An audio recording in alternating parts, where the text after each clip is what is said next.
안녕하세요. 저는 30대 중반 여성이고 초등학생 딸이 하나 있습니다. 남편이랑은 2년 연애하고 결혼해 평범하게 지내왔는데요.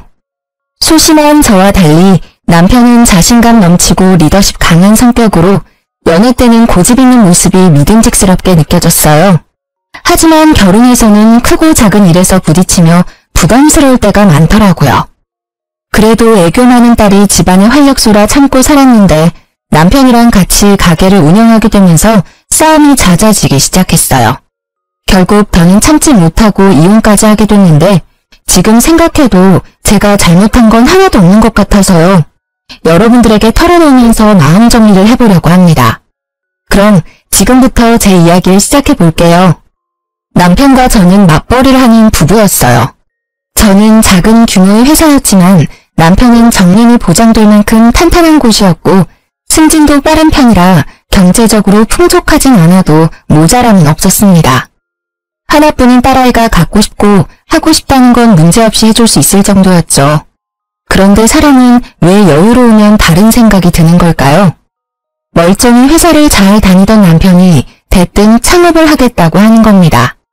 여보, 나 할 말 있어. 뭔데? 나 회사 그만두고 음식점 하나 오픈하려고. 뭐? 잘 다니는 회사를 갑자기 왜 그만둬? 그리고 요즘 경기가 얼마나 안 좋은데 무슨 음식점을 오픈한다는 거야? 당신 계란 프라이 하나도 제대로 못하잖아. 아이 참, 자기가 잘 몰라서 그래. 계란 프라이 수준이 아니야. 나 아는 형님이 고향에서 이거 열었는데 진짜 대박나서 월 1,000은 우습게 번대. 학교 다닐 때 나보다 공부도 못하고 설설 기었는데 내가 잠이 오게 생겼어? 그러면서 남편이 보여준 건 한 샌드위치 프랜차이즈 홍보 책자였어요. 빵순이라 요즘 유행하는 건 대부분 알고 있는데 생전 듣도 보도 못한 브랜드라 의아하더라고요. 여보, 이거 이제 막 생긴 브랜드 아니야? 많이 알려진 거 해도 될까 말까인데 사람들 모르는 거 해서 잘 될 수가 있겠어? 아이고 참 답답한 소리 한다. 어차피 우리 가진 돈으로 매니저는 하지도 못해. 인테리어 비용도 지금 하면 많이 빼준다더라. 초기라서 혜택도 진짜 많은 편이야. 안 하면 바보라고. 아니 내 말은 그게 아니라 너무 갑자기 창업 얘기를 하니까 이렇게 급하게 해서 잘 될 확률이 높냐는 거지. 너무 무모한 거 아닌가 걱정돼서 그래. 나 못 믿어? 나야 당신 남편. 지금까지 내가 하자고 해서 잘 안 된 거 있으면 하나라도 말해봐. 남편은 고집세고 자신만만하기로 타의 추종을 불허하는 성격이었어요. 가만히 말을 듣고 있으면 이미 반은 성공한 사람 같았죠. 그래도 안 된다고 꾸역꾸역 버텼는데 몇 달을 저를 붙잡고 늘어지더라고요. 저를 설득하기 위해 눈에 불을 켜고 달려드는데 방법도 갖가지였어요. 어느 날은 진지하게 대화했다가 갑자기 욱 승질을 냈다가 나중에는 자기를 못 믿냐면서 눈물까지 흘리던 거 있죠? 나 진짜 열심히 해볼게. 나 좀 믿어주라. 모르겠다. 그래, 알았어. 결국 남편의 눈물에 마음이 약해져서 그만 허락을 해주고 말았습니다. 그러자 남편은 기다렸다는 듯이 회사에 나가지 않고 전 재산을 탈탈 털어 순식간에 샌드위치 전문점을 오픈하더라고요. 이미 모든 준비는 다 마쳐뒀는지 일사천리로 진행을 하는데 제 허락은 그냥 보여주기 식이었구나라는 걸 알게 되었습니다. 오픈하던 날에는 어찌나 기분이 좋아 보이던지 자기도 이제 사장님이라면서 돈 많이 벌어오겠다고 큰 소리를 치더라고요. 옆에서 지켜보자니 너무 들뜬 모습이 못 믿어오면서도 그래, 사람이 저렇게 잘해보겠다고 하는데 한번 믿어보자 하는 바보 같은 생각도 들었습니다. 그렇게 우여곡절 끝에 가게를 오픈하고 나서 곧 저도 회사를 그만두고 남편을 돕기로 했어요. 남편 혼자 가게를 운영하기에는 손이 모자란데 그렇다고 직원을 고용하자니 인건비가 부담되더라고요. 여보, 그런데 둘 중 한 명은 회사를 다녀야 하는 거 아니야? 우리 공과금이랑 은행 이자랑 애 학원비도 계속 나갈 텐데. 당신 솔직히 지금 다니는 회사에서 뭐 얼마나 번다고 그래. 초기에 신경을 많이 써야 단골도 생기고 자리도 빨리 잡지. 그런가? 그래도 조금이라도 고정 수입은 있어야 하는 거 아니야? 에이, 나무만 보지 말고 숲을 봐. 가게가 잘 돼야 당신도 사모님 소리 듣고 편히 쉴 거 아니야. 내 말이 맞아. 당신은 그냥 나만 믿고 따라와. 항상 기고만장한 사람이랑 살면 귀가 얇아지는 것일까요? 이때만 해도 남편 말이 일리가 있어 보였습니다. 그래서 찝찝하긴 했지만 회사에 사직서를 내고 남편 가게에 같이 출근을 하게 됐어요. 그런데 남편이랑 24시간 같이 붙어있게 되자 얼마 지나지 않아 생각지 못했던 트러블이 일어나기 시작하더라고요. 여보, 아까 내가 말한 청상추 다 다듬었어? 아니, 지금 하고 있어. 양이 꽤 많아가지고 시간이 좀 걸리네. 그걸 지금까지 붙잡고 있으면 어떡해. 오픈 시간 얼마 안 남았는데. 아, 거북이도 아니고 왜 이렇게 느려? 진짜 답답하다 답답해. 뭐? 거북이? 답답? 나름대로 열심히 하고 있는 사람한테 그게 할 소리야? 아, 몰라. 어쨌든 그거 빨리 끝내고 여자 화장실 청소도 좀 해줘. 거울이랑 변기랑 꼼꼼히 하는 거 잊지 말고. 전에 당신이 다 했다고 했는데 나중에 보니까 변기 뒤쪽에 얼룩 그대로 있더라. 그건 타일 색깔이 원래 그런 거야. 아니, 그렇게 꼼꼼히 잘하면 당신이 하든가. 당신은 뭐 하는데? 나는 벌써 홀 청소 다 하고 간판까지 닦고 왔어. 그렇게 입 대빨 나와서 툴툴거릴 시간에 벌써 다 했겠다. 좀 서둘러서 빨리 좀 해. 진짜 느릿느릿 속 터져 죽겠다. 같이 일해본 적이 없어서 몰랐는데 남편이랑 전 정말 다른 성격이었어요. 저는 이왕이면 꼼꼼히 하고 싶은데 남편은 무조건 빨리빨리 다그치는 통에 일하랴 남편 눈치 보랴 진짜 기가 다 빨리더라고요. 더군다나 저는 좋은 마음으로 남편을 도와주려고 하는 건데 남편은 고마워하기는커녕 날이 갈수록 저를 부하처럼 대하니까 어이가 없었습니다. 빨리 하면 대충 한다고 뭐라 하고 꼼꼼히 하면 느리다고 뭐라 하고 재수없는 밤낮 상사도 이런 상사가 없더라고요. 하루 종일 같이 열심히 일하는데 그런 노고는 알아주지 않고 당연시하는 남편을 보니 점점 화가 치밀기 시작했습니다. 진짜 못해먹겠다. 이럴 거면 차라리 그냥 당신 맘에 쏙 드는 알바를 구해. 알바? 우리가 알바 쓸 돈이 어딨어. 요즘 알바가 한두 푼으로 되는 거야? 아니, 그러면 내가 도와주는 걸 고맙게 생각을 하던지. 진짜 매일 화내고 짜증내고 내가 여보 부하야? 이거 너무한 거 아니야?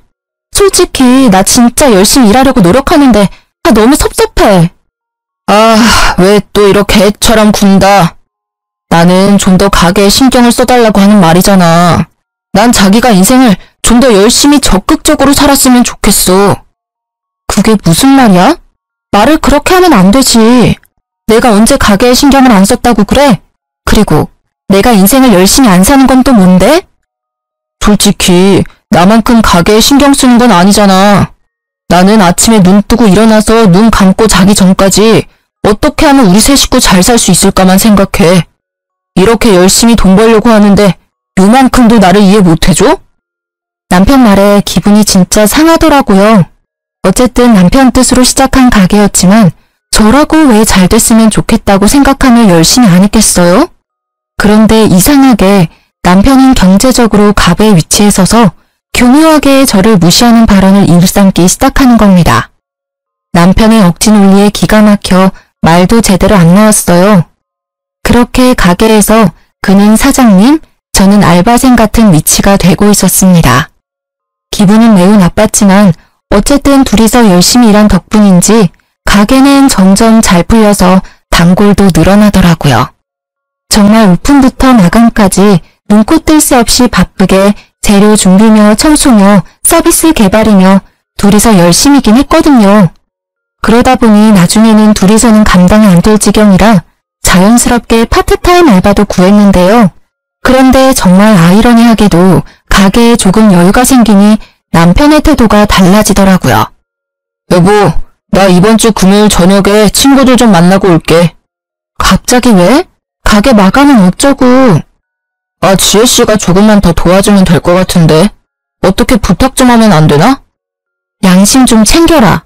저번에도 갑자기 약속 있다고 부탁해서 지혜씨 저녁 학원도 못 가고 엄청 난처했던 거 기억 안 나? 그런데 여보 놀러 가자고 또 그런 부탁을 하자고? 아니, 따로 돈을 쳐주면 되지. 어차피 알바도 돈 벌려고 하는 거잖아. 요즘 세상에 돈이면 다 되지. 안 되는 게 어딨어? 누가 보면 돈 꽤나 주는 줄 알겠다. 우리 겨우 최저시급 맞춰주잖아. 게다가 당신 마음대로 시간 줄였다 늘렸다 하는데 누가 좋아하겠어? 여보, 이렇게 개인적으로 알바생 쓰는 거 난 반대야. 자기가 자꾸 그러니까 알바들이 그만두는 거 아니야. 지혜씨 지금 잘 다니고 있는데 여보 때문에 또 그만두면 어쩔 거야? 언제부터인가 남편은 자기 일도 제대로 안 하고 놀러 다닐 궁리를 하더라고요.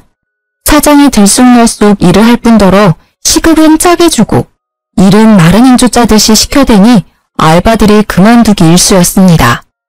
그리고 그 뒤치다거리는 다 제 몫이었고요. 자영업을 하다 보니 직장 다니는 친구들과 약속 하나 잡기 쉽지 않은 아쉬움이 있는 건 사실이었어요. 하지만 그건 저도 마찬가지였습니다. 그런데 사장이랍시고 이렇게 저와 알바생만 믿고 밖으로 놔두는 남편의 모습은 실망 그 자체였습니다. 하지만 남편의 고집은 도저히 못 말릴 수준이었어요. 제가 아무리 반대를 해도 알바생에게 통보식으로 부탁을 하고 못 견딘 알바는 그만두고 그 자리를 제가 메꾸는 일의 반복이었죠. 이런 일이 계속되다 보니 더는 알바를 구하기가 힘들어졌고 저는 알바도 없이 가게에서 혼자 일하는 날이 많아졌습니다. 어느새 정신을 차려보니 남편은 가게에 신경을 안 쓰고 저 혼자 카운터, 주방, 홀 가릴 것 없이 훨씬 더 많은 일을 하고 있더라고요. 한 번은 이런 일도 있었습니다. 여보, 나 내일 결혼식 좀 다녀와야 할 것 같아. 무슨 소리야? 미쳤어? 내일 단체 손님 예약 있잖아. 10명이잖아. 그 정도는 여보가 혼자 해줄 수 있지 않아? 10명은 무슨? 100명이야. 오랜만에 100단위 단체 들어와서 좋다고 여보가 나한테 몇 번이나 얘기했던 거 기억 안 나니? 아, 맞다. 아, 어떡하지? 내가 가서 사회 봐준다고 약속했는데. 지금이라도 안 된다고 해야지 뭘 어떻게 해. 나 혼자 절대 못해. 100인분을 나 혼자 어떻게 만들어? 그럼 내가 최대한 빨리 갔다가 올게. 어차피 결혼식은 첫 타임이고 단체는 1시까지 배달이니까 충분히 갔다 올 수 있을 것 같은데. 제 시간에 온다고 장담할 수 있어? 절대 안 돼. 안 된다고 했다. 다음날 고집불통 남편은 제 이야기는 안중에도 없다는 듯이 재료 준비를 대충 끝내놨다면서 결혼식장으로 향했습니다. 제가 짜증내고 화를 내도 충분히 제 시간에 올 수 있다면서 같이 하면 되니까 걱정하지 말라고 호언장담을 하면서요. 하지만 모든 계획이 남편 뜻대로 될 수 있나요? 곧 주말 교통체증에 차가 막혔다면서 남편한테 연락이 오는 겁니다. 결국 저 혼자 100인분을 만들 수는 없으니 그만둔 알바생에게 사정사정해서 도와달라고 SOS를 칠 수밖에 없었어요. 겨우 시간 맞춰 제 시간에 배달을 해주고 열이 나 있는데 이때도 남편은 미안한 내색 하나 내비치지 않더라고요. 그렇다고 남편이 집안일에 신경을 쓰는 것도 아니었어요. 제가 남편 대신 가게에 매달리는 사이 하나뿐인 저희 딸은 집에서 혼자 방치되고 있었습니다. 가게 마감을 마치고 집에 돌아오면 밤 10시가 훌쩍 넘었어요. 그 사이 학원을 뺑뺑이 하고 돌아온 초등학생 딸은 혼자 밥 먹고 숙제하다가 지쳐 잠들기 일쑤였습니다. 그런 딸을 보면 내가 지금 뭐하는 건가 싶고 너무 마음이 안쓰럽고 속상하더라고요. 그렇게 안타까움을 느끼는 것도 잠시 밀린 빨래, 설거지, 요리를 하다 보면 잠잘 시간도 부족해서 예민해졌습니다. 그럼 또 아이에게 잔소리하며 스트레스를 풀게 되던 거 있죠. 그러다 문득 정말 이래서는 안 되겠다는 싶은 생각에 정신이 번쩍 들더라고요. 여보, 그렇게 집에 와서 누워만 있지 말고 밥 먹고 설거지라도 좀 해. 조금만 있다가 할게. 너무 피곤해서 그래. 나는 안 피곤해? 조금만 있다가 하다가 그냥 자버릴 거잖아. 피곤하다면서 누워서 폰 게임은 몇 시간씩 잘도 안 해. 너무 뻔뻔하다고 생각 안 해? 아, 하루 종일 일하고 와서 이 정도도 못 쉬어? 나 좀 들들 볶지 마. 당신 아니라도 힘들어 죽겠다. 혼자만 일하는 것처럼 굴지 좀 마. 당신 하는 것만큼 나도 일하는데 나만 집안일까지 다 하고 이거 너무 불공평하다는 생각 안 들어? 당신 친구들한테 물어봐. 내가 이상한지 당신이 이상한지. 그럼 당신도 하지 마. 그냥 돼지우리처럼 막 살면 되겠네. 그걸 말이라고 하니? 아, 그렇게 초긍정 마인드라 좋겠다. 집은 돼지우리에 우리 딸내미 하나 있는 거 저렇게 방치되는데 불쌍하지도 않아? 집안일 하기 싫으면 딸내미 숙제라도 좀 봐주든가. 당신 요즘 애한테 따뜻하게 말이라도 한마디 걸어준 적 있어? 순간 남편에게 다다다 쏘아대는데 참았던 눈물이 다 나더라고요. 더 이상은 이렇게 못 살겠다는 생각이 들면서 항상 저에게 통보하는 남편에게 저도 한마디 해주고 싶었습니다. 안 되겠다. 나 가게 그만둘래. 뭐? 가게 그만두고 뭐 할 건데? 저녁에 퇴근하는 대로 취업할 거야. 우리 딸 불쌍해서 안 되겠어. 취업? 당신이 무슨 아가씨인 줄 알아? 취업하겠다고 마음먹으면 여기저기 다 붙게. 어디 한번 해봐. 남편의 비웃음이 귓전을 때렸어요. 그래서 더 이 악물고 폭풍 이력서 내고 면접을 봤습니다. 운이 좋았는지 다행히 집 근처에 알맞은 사무직을 하나 구할 수 있었어요. 월급은 적지만 학원 다녀온 딸을 픽업할 수 있는 시간대에 퇴근할 수 있다는 것만으로도 만족스러웠습니다. 처음에는 언제까지 가나 두고 보자 모드였던 남편도 제가 면접에 붙자 알바를 다시 구해야겠다면서 수긍을 하더라고요. 그렇게 남편과 저 그리고 딸까지 세 식구가 다시 제자리를 찾나 싶었어요. 그런데 공교롭게도 이쯤부터 남편 가게에 적신호가 켜졌습니다. 인근의 유명 프랜차이즈 샌드위치 업체가 들어오면서 남편 가게 매출이 눈에 띄게 뚝 떨어지기 시작한 겁니다. 일을 마치고 돌아온 남편의 얼굴이 어두운 날이 늘어났죠. 아, 하루 종일 서서 일하고 왔는데 반찬이 이게 뭐야? 왜? 당신 콩나물국이랑 고등어 좋아하잖아. 애써 좋아하는 걸로만 차려놨는데 왜 갑자기 안 하던 반찬 투정이야? 맨날 그 국에 그 반찬. 좀 맛있는 것도 하고 그래라. 하루 종일 컴퓨터 앞에 앉아서 딩가딩가 놀다가 오면서 마트 가서 좀 신경 써서 밥도 차려주고 그러라고. 지금 말 다 했어? 일하면서 집안일까지 하는 게 쉬운 일인 줄 알아? 그리고 내가 무슨 회사에서 놀다 오는 줄 아나 본데 나도 힘들게 일하고 오는 거야. 게다가 일 마치고 딸내미 데려오면 밥하고 반찬하는 시간도 빠듯해. 이 정도도 감지덕지라고. 어쨌든 나보다는 일찍 마치잖아. 내가 이 말까진 안 하려고 그랬는데 고작 이러려고 가게 뛰쳐나간 거야? 뭐 내가 보기엔 별로 달라진 것도 없는 것 같아서 그래. 달라진 게 왜 없어? 따뜻한 밥 차려줘, 국 차려줘. 우리 딸 숙제도 내가 하나하나 다 봐줘. 엄청난 변화야. 숙제를 뭘 봐주는데? 그런데 애 성적이 이 모양이야? 학원 비싼 데 다니면 뭐해? 티나는 게 없잖아, 티나는 게. 아, 점점 남편은 가게가 잘 안 풀리는 스트레스를 집에다 풀더라고요. 반찬 투정부터 시작해서 나중에는 아이 성적까지 입을 대는데 진짜 한 대 때려주고 싶은 생각이 들 정도로 짜증이 났습니다. 저도 처음에는 안쓰러운 마음이 들어서 남편을 이해해보려고 했어요. 그런데 갈수록 선을 넘는 발언을 쏟아내니까 못 참겠더라고요. 심지어 경제적으로도 남편은 제게 의존하기 시작했습니다. 매출은 뚝뚝 떨어지는데 전기세며 수도세며 월세며 매달 나가는 공과금은 그대로니 당연한 결과였어요. 그래도 저는 알뜰한 성격이라 남편이 생활비를 주지 않아도 제가 버는 월급으로 아껴 쓰며 잘 살고 있었거든요. 그런데 남편은 제게 가게 월세까지 내달라고 하는 겁니다. 여보, 돈 좀 모아둔 거 있어? 돈? 얼마나 필요한데? 500 정도. 이번 달 전기세 안 내면 전기 끊긴대. 아, 미치겠다. 월세도 내야 하고. 아니, 그 지경이 될 때까지 뭐 한 거야? 아, 진짜 노답 아니야? 전기세는 내가 알아서 해볼게. 이번 달 월세만이라도 좀 어떻게 안 돼? 당신 회사 꽤 다녔는데 모아둔 것도 좀 있을 거 아니야. 아, 알겠어. 그럼 내가 월세는 어떻게든 내볼게. 근데 당신 가게 그냥 접으면 안 돼? 회복될 기미도 안 보이는데 언제까지 밑 빠진 독에 물붓기처럼 이렇게 살 순 없잖아. 아, 진짜 짜증나네. 가게에 들어간 돈이 얼만데 무슨 가게를 접어. 사업하다 보면 이 정도 고비는 다 오는 건데 아직 망한 것도 아니잖아. 당신은 내가 망하길 기다리는 사람처럼 얘기를 하네? 아니, 그게 아니라 지금 우리 형편도 안 좋은데 무리해서 가게 운영해봤자. 됐어.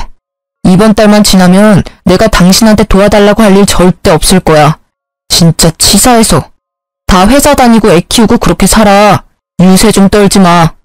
적반하장으로 혼자 성질내고 욱하는 남편의 모습에 기가 막혔습니다. 현실을 직시하지는 못할 망정 자존심만 내세우면서 몇 달째 생활비도 주지 않는 남편이 답답했어요. 이번 달만 도와달라더니 다음 달에도 그 다음 달에도 월세 지원은 계속됐습니다. 그래도 어쩌겠습니까? 하나뿐인 딸의 아빠이고 가게가 잘 되는 게 우리 가정에도 좋은 일인 건 맞잖아요. 또 부부라면 힘들고 지칠 때 함께 힘을 모으는 거라고 배우기도 했고요. 그래서 저는 아내로서 끝까지 남편을 도와주기 위해 모아둔 월급을 쪼개서 월세를 내고 쉬는 주말에 가게 일까지 도와줬습니다. 오랜만에 나간 가게는 진짜 개판이 따로 없더라고요. 혼자 장사가 안 된다고 얼마나 방치를 한 건지 주방에 묵은 때와 정리 안 된 냉장고는 헉소리가 나올 정도였어요. 이렇게 둬서는 민원까지 들어오겠다 싶어 두 팔 걷어붙이고 대청소부터 시작했죠. 안 그래도 사무직 일을 하는 거라 하루 종일 어깨며 팔이며 많이 아팠거든요. 그래도 꾹 참고 고무장갑 낀 손으로 박박 문질러 묵은 때를 벗기고 박스채 쌓인 식재료를 하나하나 꺼내서 정리하고 버렸습니다. 다 하고 나니까 반나절이 훌쩍 지나 있더라고요. 그 사이에 남편은 주문 받는다는 핑계로 홀에서 놀고 있더라고요. 어이가 없었지만 그래도 좋은 마음으로 시작한 거니 잘 마무리해주고 싶었어요. 그래서 남은 식재료 박스를 마저 정리해주려고 드는데 순간 어깨에서 뚝소리가 나더니 엄청난 고통이 밀려오는 겁니다. 외마디 비명과 함께 주방 바닥에 그냥 누워버릴 충격이었어요. 아파! 여보! 뭐야? 무슨 일이야? 나 이거 들다가 갑자기 어깨에서 뚝소리가 났는데 너무 아파. 팔 빠진 것 같은데 인대가 늘어난 건가? 하여간에 병원에 가봐야 할 것 같아. 조심 좀 하지. 애처럼 덜렁대서 큰일이다. 그러지 말고 나 잡고 팔 한번 흔들어 봐봐. 아니, 못 움직이겠어. 아프다니까? 팔이 그렇게 쉽게 빠지지 않아서 그래. 이거 봐라. 움직일 수 있네. 그럼 빠진 건 아니거든? 나도 일하면서 한 번씩 그런 적 있어. 잠깐만 기다려 봐봐. 어디 가는데? 괜찮냐는 말 한마디 없이 아픈 사람 놔두고 훌쩍 사라져버린 남편의 뒷모습을 멍하니 바라봤어요. 아파서 눈물이 찔끔 나는데 혼자 차가운 주방 바닥에 쓰러져 있자니 서럽더라고요. 그래도 곧 병원에 갈 수 있겠지 생각하며 버텼는데요. 얼마 뒤 다녀온 남편 손에 약봉지 하나가 들려있는 겁니다. 여보, 어디 갔다 왔어? 그게 뭔데? 나 너무 힘들어. 팔 못 움직이면 어쩌지?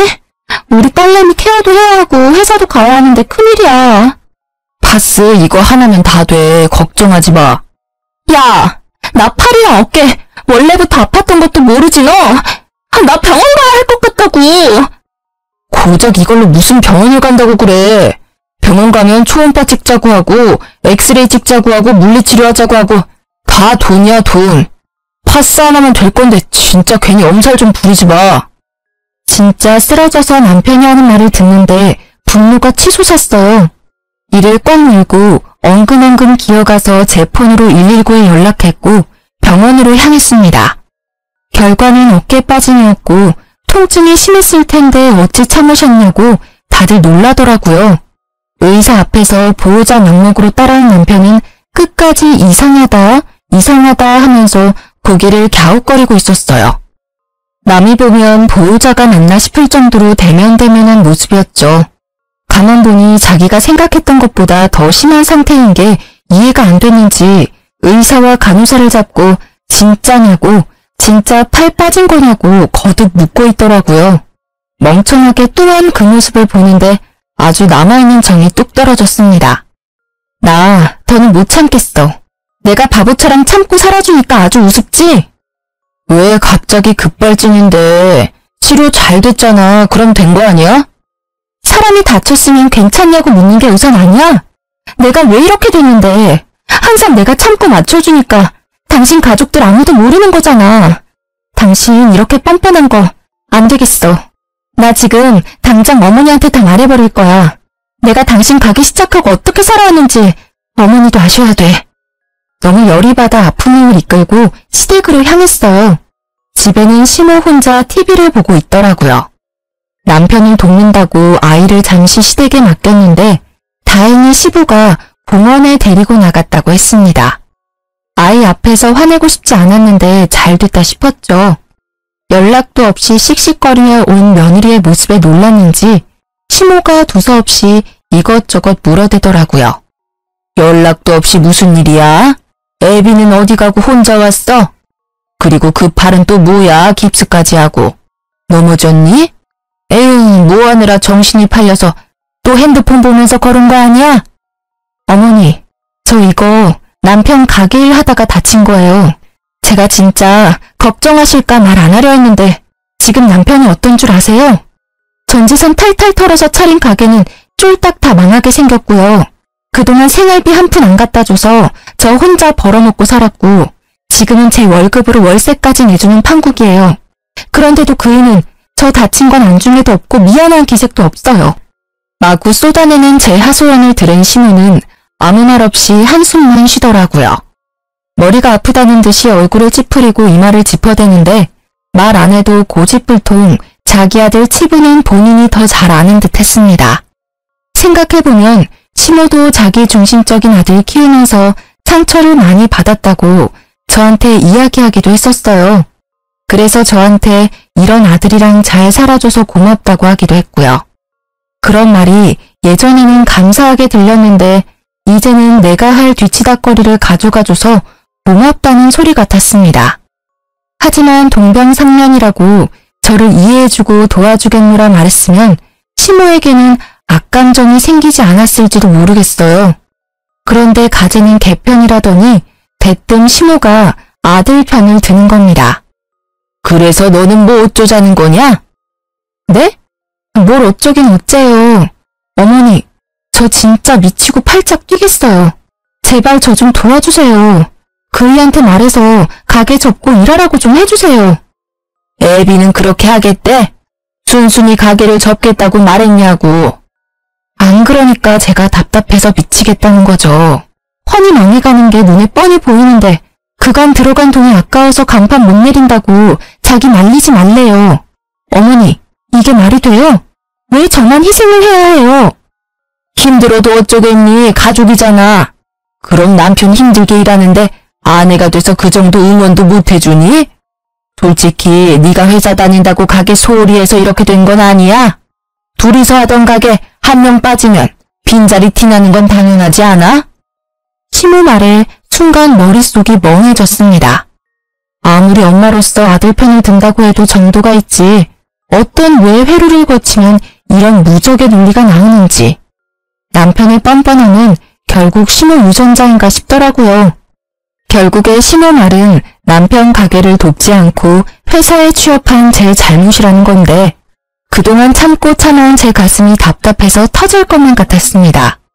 진짜 이러다 내가 화병으로 쓰러지겠구나 싶더라고요. 그러면서 왜 내가 이딴 말을 듣고 있어야 하지?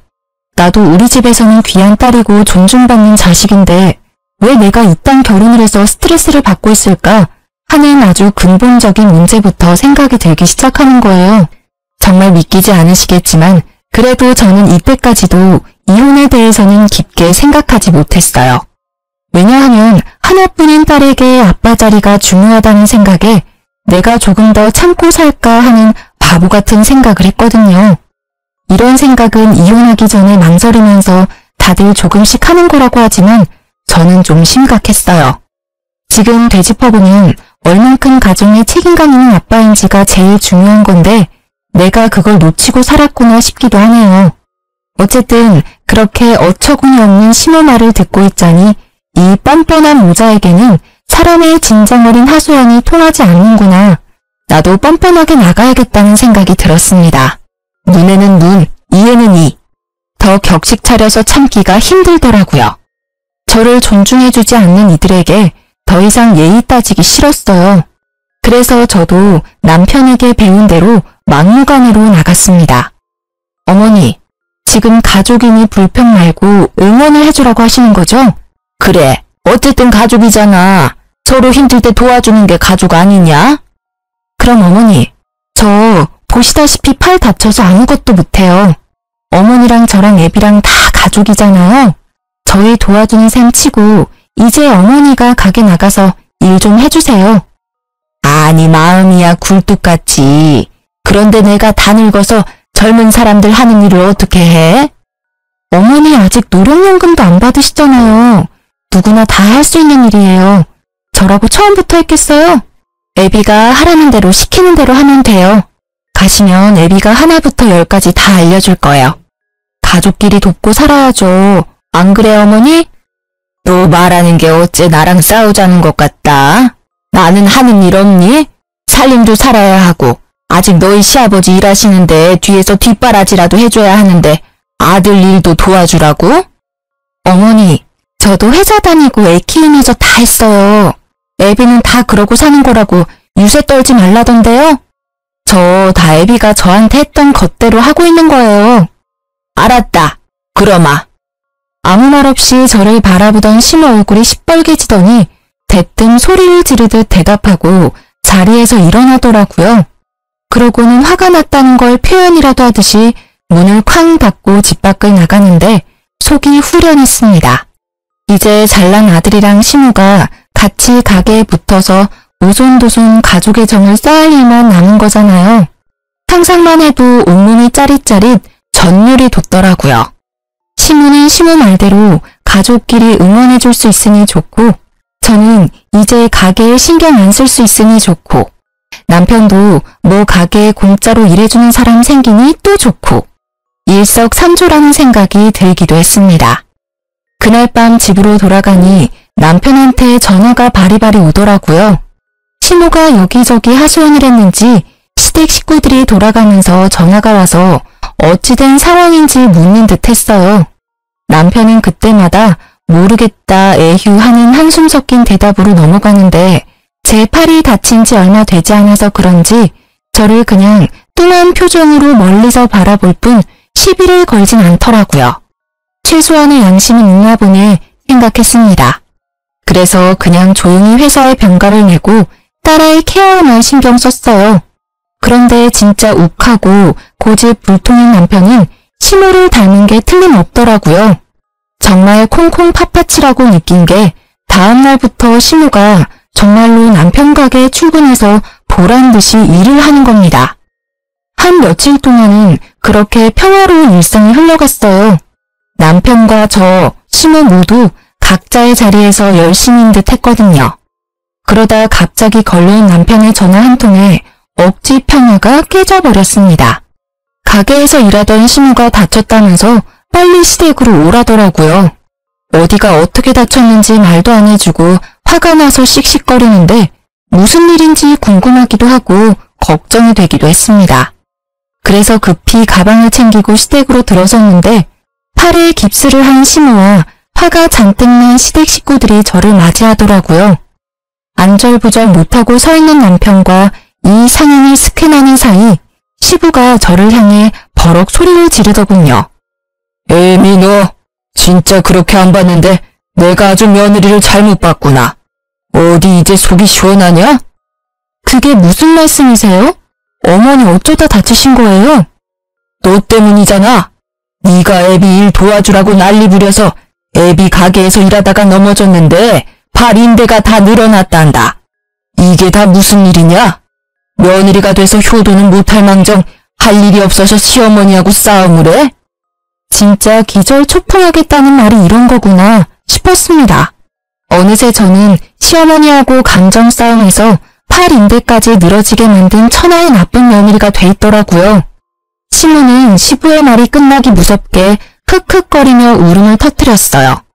그랬더니 어찌나 슬피 우는지 지켜보는 시댁 식구들이 다 우는 겁니다. 저는 눈물 한 방울 나지 않았고 오히려 이 어이없는 상황에 헛웃음이 났어요. 지금 저 혼내려고 부르신 거예요? 그리고 그게 왜 저 때문인가요? 어머니가 말씀 좀 해보세요. 저희 싸움을 한 게 아니라 어머니가 가족끼리 돕는 거라고 스스로 일하겠다고 알았다고 하신 거잖아요. 그리고 유치해서 말하기 그런데 저도 이렇게 다쳤어요. 똑같이 애비 가게에서 일하다가요. 안 보이세요? 젊은 너랑 같아. 내가 너를 살갑지는 않아도 예의는 바른 줄 알았는데 이제 보니까 아주 발랑 까져서 헛바람이 제대로 들었구나. 너 때문에 늙은이가 무리하다가 이 사달이 난 거 아니야. 어디서 바락바락 말댔구야.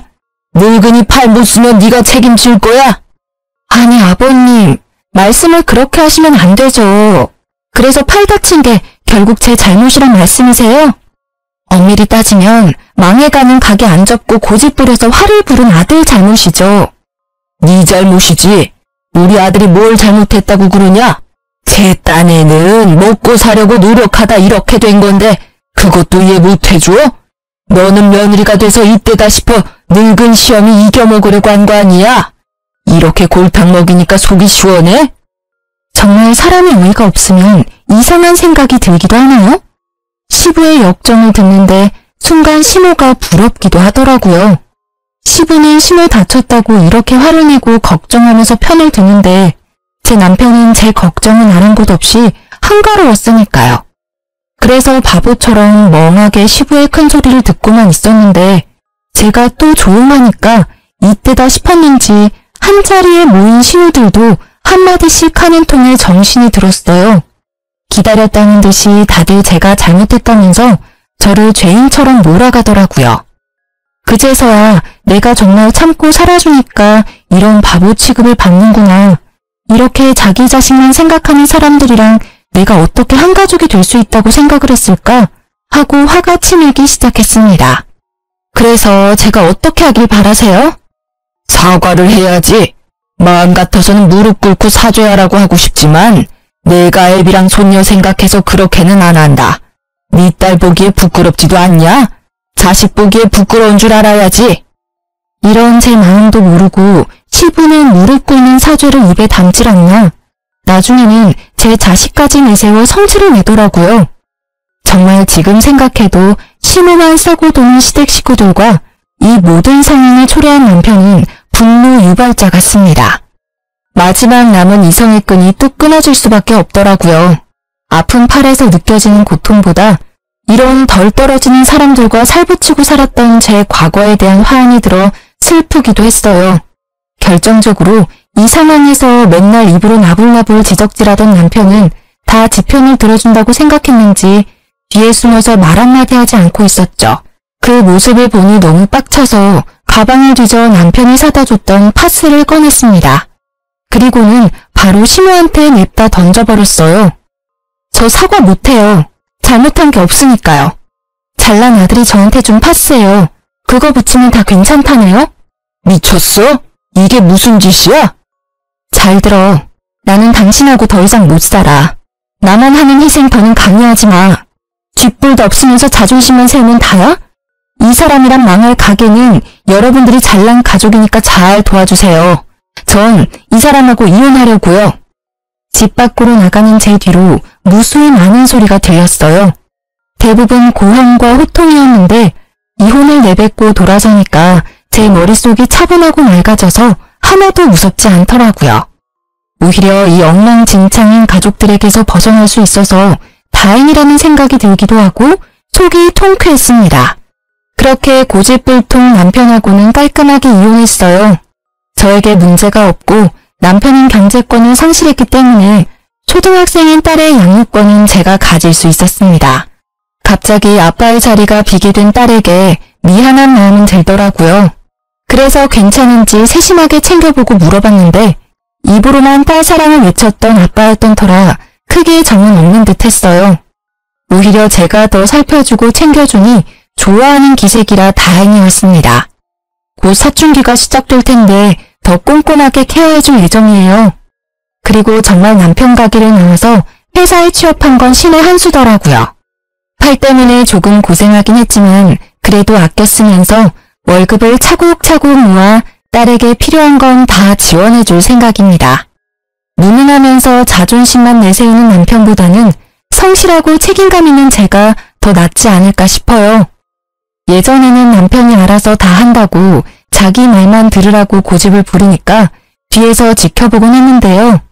이제는 제가 사랑하는 딸아이를 지켜야 하기 때문에 더욱더 강하고 씩씩한 엄마가 되려고 해요. 애벌레가 나비가 되려면 엄청난 시간과 노력이 필요하듯 저 역시 결혼과 이혼으로 한 뼘 더 성장한 느낌이네요. 전 남편을 만나서 고생한 거 생각하면 화가 나지만 딸이 있으니까 최대한 과거는 잊고 미래만 생각하려고요. 그런데 어리석은 전 남편은 아직 철이 덜 들었는지 들리는 소문으로는 망한 가게를 살려보겠다고 친구들한테 여기저기 손을 벌리다가 못 갚아서 손절당하고 인간관계도 망했다고 하더라고요.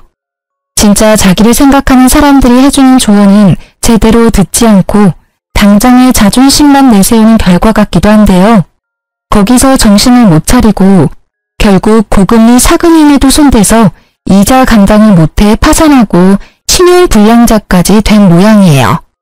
정말 이혼하지 않고 계속 참고 살았으면 저희 딸에게까지 피해가 가고 저 역시 못난 부모가 될 뻔했으니 진짜 이제라도 헤어지게 돼 다행이라는 생각이 듭니다. 여기까지가 제가 이혼을 하게 된 이야기예요. 정말 속이 후련하고 앞으로 딸과 함께 걸어갈 내일이 기대가 되네요. 길고 긴 이야기를 들어주셔서 정말 감사해요. 저희 모녀가 살아갈 앞날도 응원해주시면 더 감사하겠습니다.